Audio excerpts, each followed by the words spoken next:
Hey, merhaba arkadaşlar. Bugün sizlerle yeni gelen Scania kamyona bakacağız. Modifiye edelim.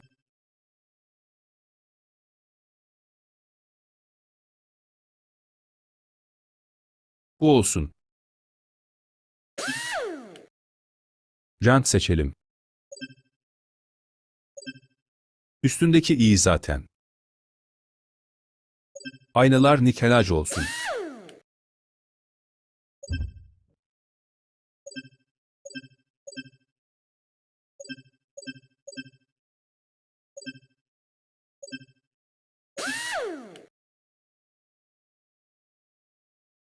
Öne ışık. Panjur siyah olsun.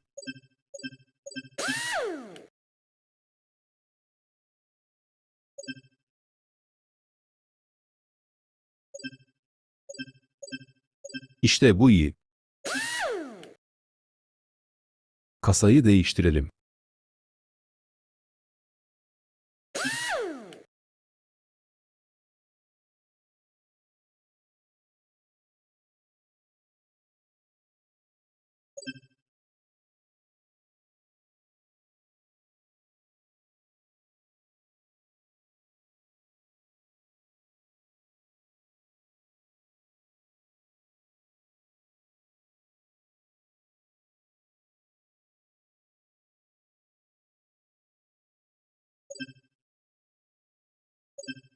Basık yapalım.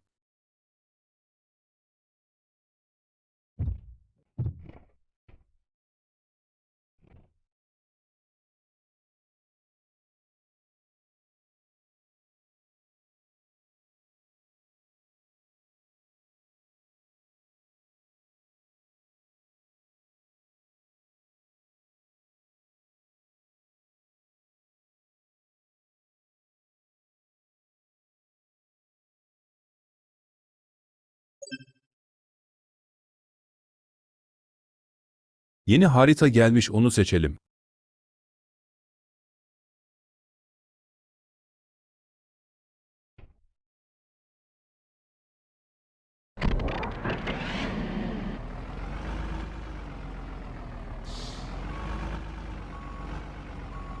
Yeni kasaya yeni yük gelmiş.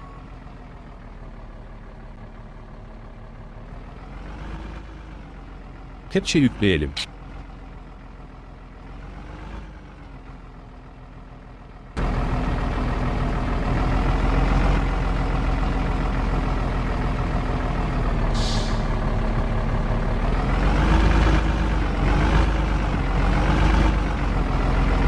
İç görünüm.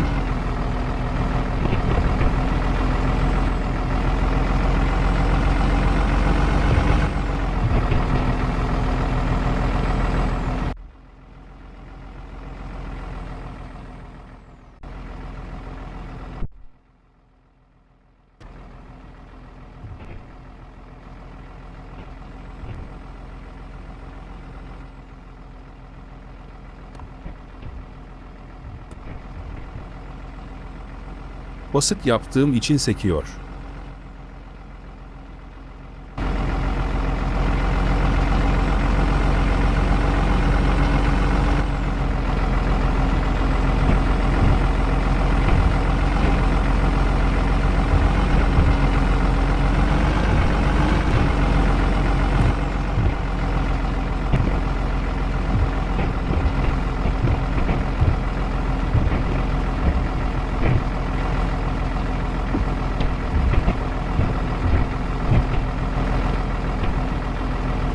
Ceddir baba.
Bu tarz videolar ister misiniz?